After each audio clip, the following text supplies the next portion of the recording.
Sometimes you need affirming. Not because you are weak, not because you forgot who you are, but because life can get loud and a man needs to hear truth louder than pressure.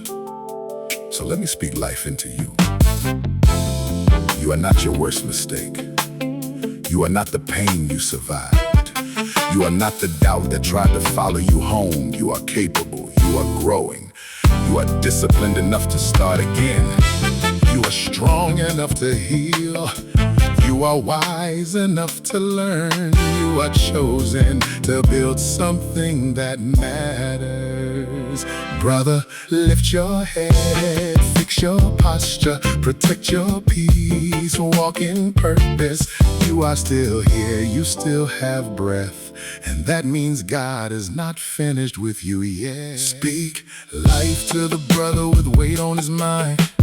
Tell him keep going, he ain't out of time. Scars on his heart, but his spirit still stands. Purpose still moving through the work of his hands. Speak life, speak strength, speak peace over him. Tell that brother rise again. Speak life, speak truth, speak hope, speak plan. CSC's ManMindset, build up the man.